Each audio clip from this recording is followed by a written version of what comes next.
I feel like I can almost taste summer, and I'm realizing I have nothing planned for my children this summer. Nothing. No camps, nothing. Are you serious? Yeah, I have. What are you going to do? What are you going to do with your children? I have realized, these camps like fill up very quickly, and I just realized I've been just trying to stay with my head above the water.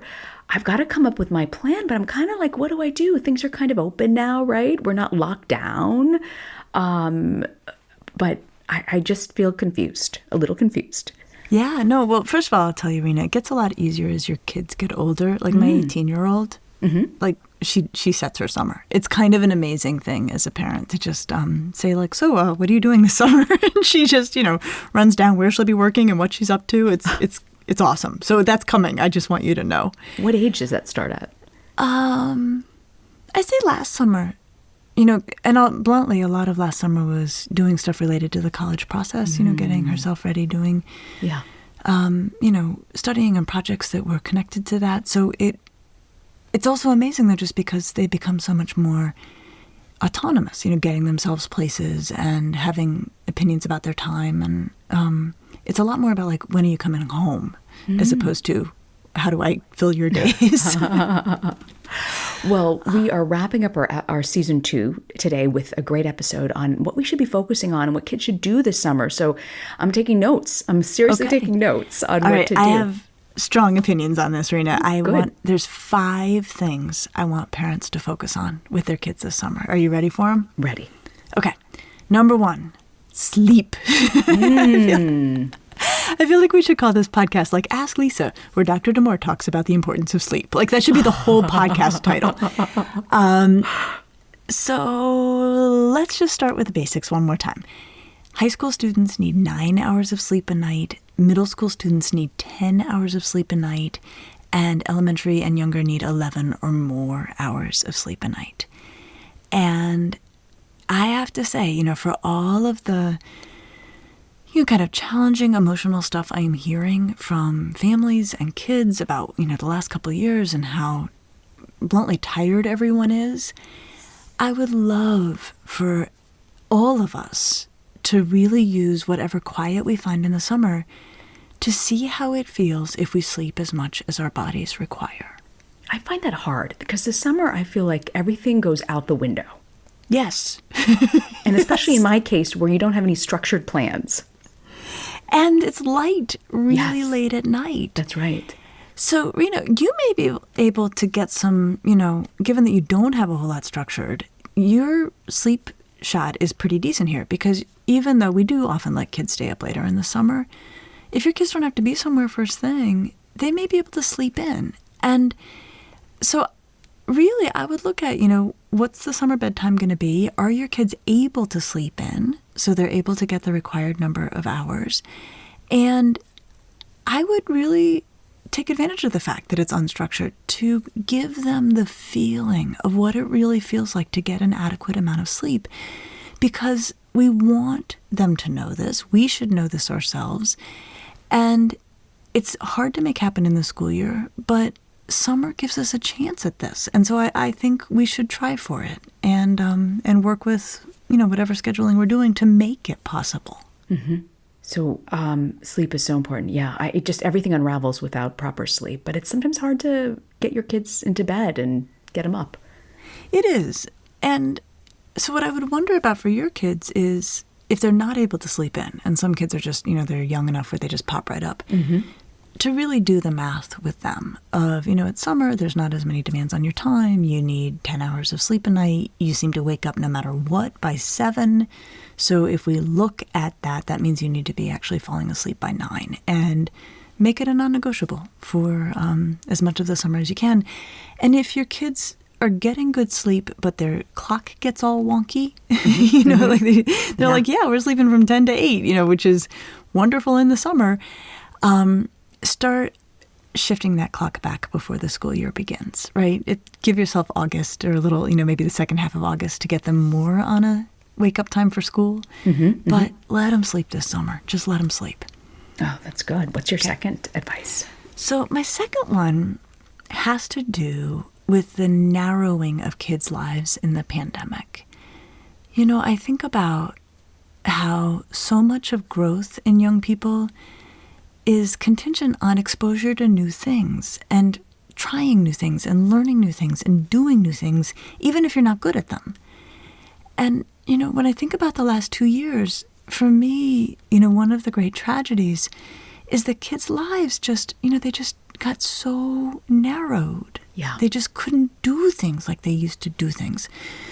So with all their free time that your children may have, I would tell them they have to learn new skills. That would be number 2, learn new skills this summer. And so they can get on YouTube and maybe figure out how to juggle. They could learn how to start cooking. I know families, and I love this, who actually put kids in charge of 1 or 2 meals a week for family dinner. That's a great idea. I know, right? And it's one of those things, it sounds great, and then as a parent, you're like, but it's more work for me, right? In the end, it's like, I don't want to do it because it's more work for me. But so let's take advantage of the summer to tolerate that it's more work for us, that maybe we have more time to put up with the more work for us. And really say to kids, I need you to go find a recipe. I need you to give me the grocery list. I will get you what you need. I need you to make dinner for us a couple nights a week. So something like that. Or if a kid wants to learn to knit, or if they want to learn how to do pottery, or if they want to do, learn how to fix a sink, right? I mean, the beautiful thing about YouTube is any skill a person wants to learn at this point, they can do. True. But I really think we should ask our kids to pick up a new skill this summer. I never thought of that. That's such a great idea. And you know what? I might join them actually, because my family is so into sailing. I don't really like sailing. And so you just got me thinking, I think I might offer that I'll learn to do this. And so I'll join your little club if you guys pick one too. Good for you. Okay, that's good. Now, what age can kids really start, do you think, help with cooking? If they're 3, obviously they can't, but you can still sort of say that's your cooking day, but the adults help? Yeah, I think that. And I think there's also, it's all the parts of cooking, picking out a recipe, what do you like? What do you want? And there's some really, wonderful cookbooks for kids.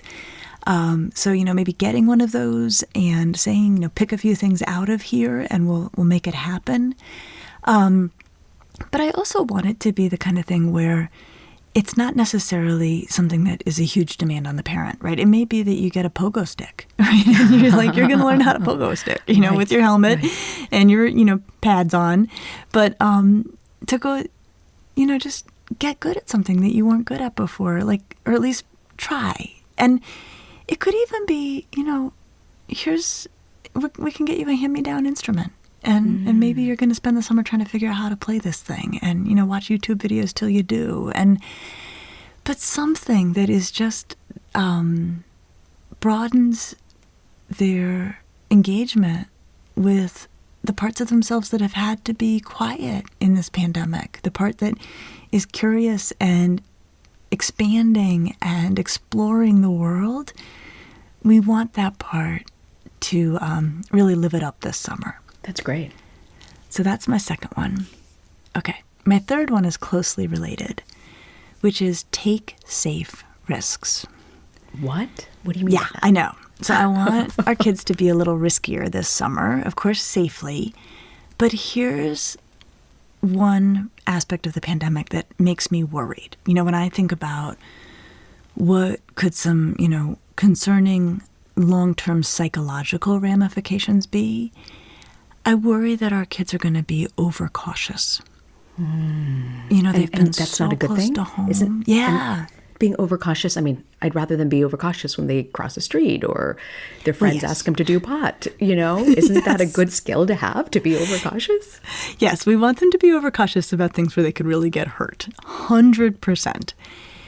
But I don't get concerned easily, but I am concerned that being so close to home, having a scary virus around us, has made kids a bit risk averse of the kind of everyday risks that kids should be able to take and that parents should be able to tolerate, which is also, that we've got to tolerate it too. And that's really, kids are, especially by adolescents, they do like novelty and they do like excitement and they're built to seek it. And we actually want to encourage that a bit. So the kinds of safe risks I would love to see kids taking are things like maybe trying skateboarding or maybe going camping, right? Yeah, or maybe getting into safe water sports or, things that feel a little bit scary in their way. Not dangerous, but a little bit scary. And to lean back into that part of themselves that is not altogether comfortable and getting used to the idea of doing things that are not altogether comfortable and pushing back into that. And there's a few books, if parents are like, what is this? How do I get my kids to take safe risks? There's some books that are kind of fun. So there's a book called 50 Risks to Take with Your Kids. Oh my gosh. By Daisy Turnbull, and we'll put it in the show notes. And then there's a pair of companion books, and I'll tell you the titles and you'll see immediately why I don't love the titles, but the books are fine. So there's the daring book for girls and there's the dangerous book for boys. Jeez. You see the problem right away, right? Totally. Yeah. And so if we can get past that, we'll just get past that. There are really neat things. And it's like learn how to build a campfire, learn how to, do all of these things. And so learn how to climb a tree, things like that.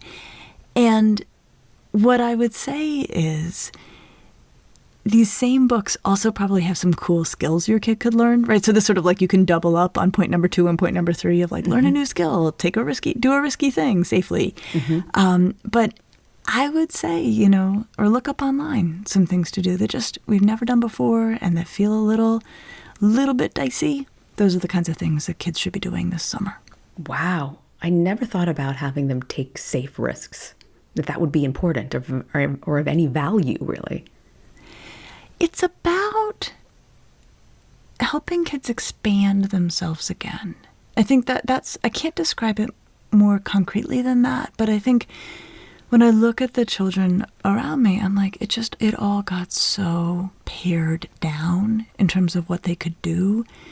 And I think most kids will be okay and recover onto a normal developmental trajectory, but they're going to need to be nudged to do more and to do things that are not altogether comfortable. So what's number 4 on your list? Okay, so number 4 on my list is meet new people. How do you do that? It's a good question. So, if your kids are going to camp, that's easy, right? Because they're going to meet new campers and they're also going to meet new camp counselors. And for me, I didn't say meet new kids. I want them to meet new people. Oh. And so they can be kids and also adults. And in my ideal version of number 4, they meet new kids and new adults. And back to that idea of kids expanding, of kids building out who they are, a huge amount of that happens by engaging with people they did not know before and getting to know people they did not know before. And certainly this is true of peers, but also adults, right? Like, think about, did you have jobs when you were like a young teenager? Not until I was probably about 16 did I take on a job, really.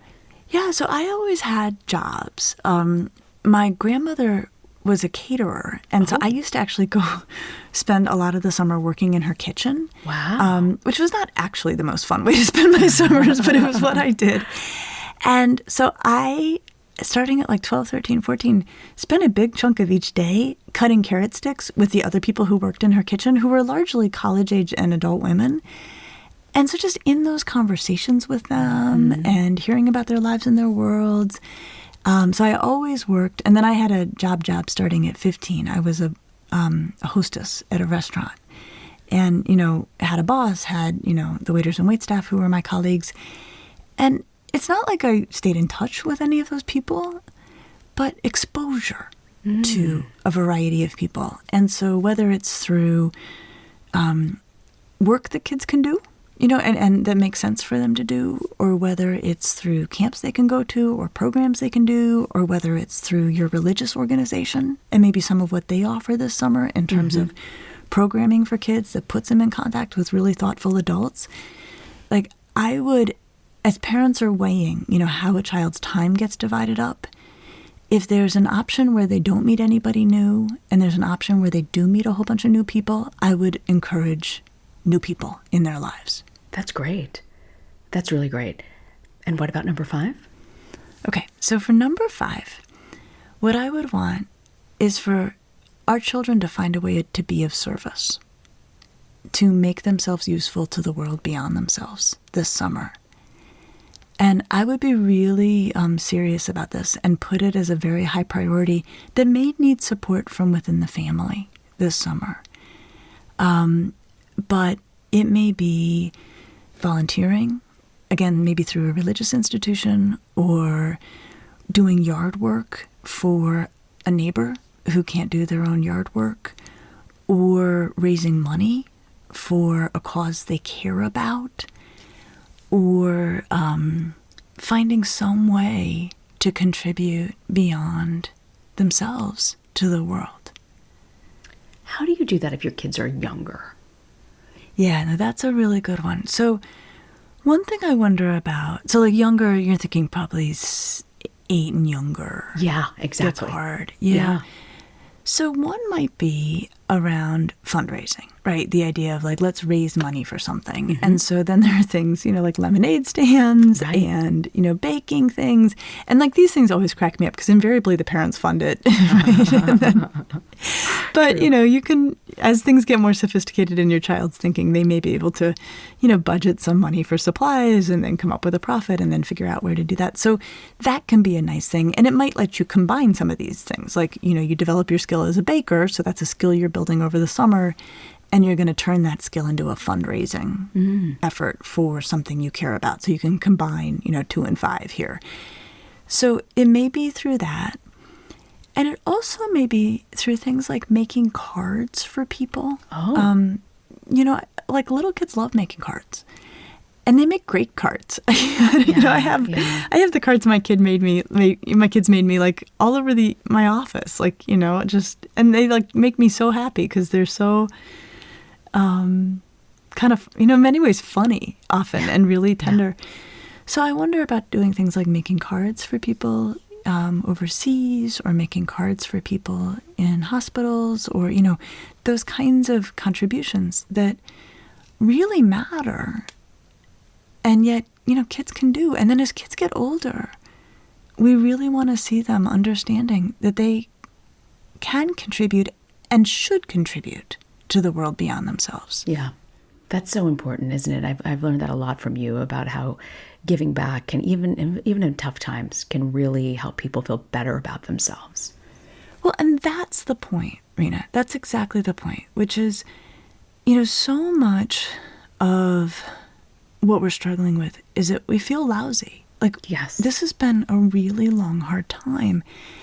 And when we feel bad, it's so often our instinct to, kind of turn our gaze inward and think about, what would help me feel better? Would it be getting a massage? Would it be, yes, eating this wonderful ice cream? Yeah. Would it be, you're right, or like the whole wellness universe? And there's nothing wrong with that. But where it stops short, and this is actually thinking I heard about from a religious leader in my community, and I think it's so true, where it stops short is, wellness and all of that, like, it's about the self.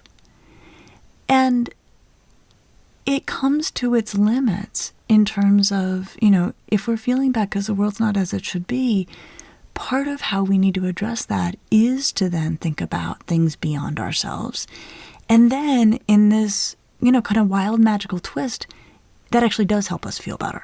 So even if we do it for a completely altruistic reason, the upshot is that we ourselves feel better. So if we're looking for wellness, one of the ways I would encourage people to think about it for themselves and their kids is it's not always by attending to our own needs that we promote personal wellness.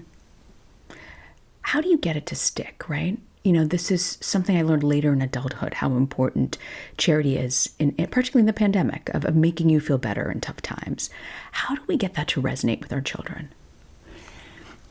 Some of what we see when we look at the research is that if it's driven by the family, or if it's done as part of a family activity where there's real thought given to, making financial donations as a family, or where the kids have say about, where families donate or they think together about it. Ron Lieber, who writes so beautifully about kids and money, talks about when kids start to have incomes or are earning money, to really get them in the habit of, saving some and spending some and donating some, and that there's always some set aside for donation. So I think a lot, if we want to set that idea of, part of how we pay rent on the, for our space in this world is that we are taking care of others, to routinize it into aspects of family life, that every, December we sit down as a family and we think about where we want to donate. I know a family that collects all their change all year, and then they spend time thinking about where that money's going to go, and everybody has input on it. And I think that's really part of how we do it. And the piece of this, Reena, that I feel in some ways like pulls all of this together in the ways that we want to pull it together is we want our kids to feel good, or to feel good again. It's been such a long time that since we've been able to really rest in a sense of feeling some comfort and some ease. And it never lasts long, and we can't hope for it to. It'll come and go. But part of how you feel good is you do things you feel good about. And service is your silver bullet for that. Like, you can't mess up service. Like, you can mess up a game, you can mess up a test, you can even, say something to a friend that you wish you hadn't said. Right. But if you are giving of yourself on behalf of others, you can't get it wrong. And so, we want kids to go back to the school year feeling full and restored and as whole as they can be. And if they are getting good sleep, and if they are learning to do new things, and if they're pushing themselves out into the world to take on risks that they haven't necessarily, had a chance to do, and if they are broadening their horizons socially and meeting new people and discovering new parts of themselves in their interactions with those people, and then they are giving of themselves to the world beyond, they will fill up this summer, and that's what we need to help them do. That's really great. It's really great. So when you stand back at this point of time that we're at, it's been such a long couple of years, right? And the unexpected, the uncertainty really of it all has been exhausting. What do you really think it's important? You've given us 5 great things to look at, but overall, Lisa, this summer, what do you think is something that all families should consider keeping in mind as we approach the summer? I think what summer makes possible is being together in the moment. And it's so corny to say that, Reena, but I really mean it. The way in which things slow down, or I picture you out sailing with your family, right? And as much as you may not love sailing, or, may have to get used to sailing, I hope there's times when you're out there where you're like, here we all are, just together out here on the water, with no agenda beyond like eventually getting home, And I think that for me is what summer means. There's these like windows where the agenda falls away and we're just together and enjoying each other's company in that moment. And that's what I would really want families to try to make available to themselves, is to not be so overscheduled or so busy or so constrained that gets crowded out, that there's quiet, agendaless time together as families that we just enjoy for its own sake. Everything is usually always so structured for us in the summers, but that's really good to hear, that there's value in letting go of the agenda and just being together. Yeah, I think your unstructured summer, Reena, might be annoying at points and then also create real possibilities for hanging out, eating ice cream really slowly, and eventually getting everybody to bed. I love that. I absolutely love that. Well, I'll report back or check out on social media when my hair is falling apart, because I have no plan and the kids are on top of me. But this has really been things that I didn't expect you to say, which is typical of our podcast when I go into these conversations with you. But so valuable, so valuable. I love this, and just to recap, you're talking about the importance of sleep, learning new skills, learning to take safe risks, meeting new people, and being of service. I love that. I love these takeaways. But before we go, what do you have for us for Parenting to Go? So we've got our agendas for kids, our 5 items. And I think for parenting to go, what I'd love is for parents and guardians to think about what would make this a successful summer for them. What would they feel good to have done before summer's end? Because we want our kids to fill up and feel whole on their way back into the school year. And part of how we can be there for them in the ways that we want to is if we fill ourselves up this summer too. So you've got your list of 5 things for kids, but what I would say to parents and anyone taking care of kids is think of 2 or 3 things that you would love to make happen this summer and that would nourish you. So as we head back into fall 2022, we have the energy and the sustenance we need to get our kids into another school year. That's really good. I never thought about figuring out things for myself that could help us sort of hit the reset button and recharge. That's great. Absolutely.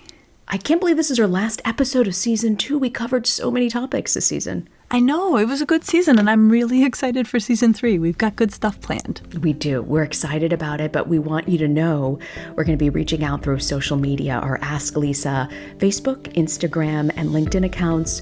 Be sure to check them out throughout the summer because there might be live ways to connect with us and keep the conversation going. Wonderful. So I'll see you back sooner than season 3, I'm sure, on social media. But thanks so much, Lisa, for all your advice. Oh, Reena, it's my favorite. I love doing this with you, and I'm so grateful for all of our listeners. We absolutely are. Thanks so much. Have a great summer, everyone. Have a great summer.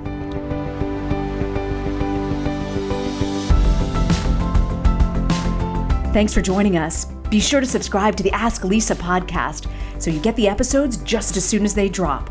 And send us your questions to asklisa@drlisadamore.com. And now a word from our lawyers. The advice provided on this podcast does not constitute or serve as a substitute for professional psychological treatment, therapy, or other types of professional advice or intervention. If you have concerns about your child's well-being, consult a physician or mental health professional. If you're looking for additional resources, check out Lisa's website at drlisadamore.com. We'll see you next week.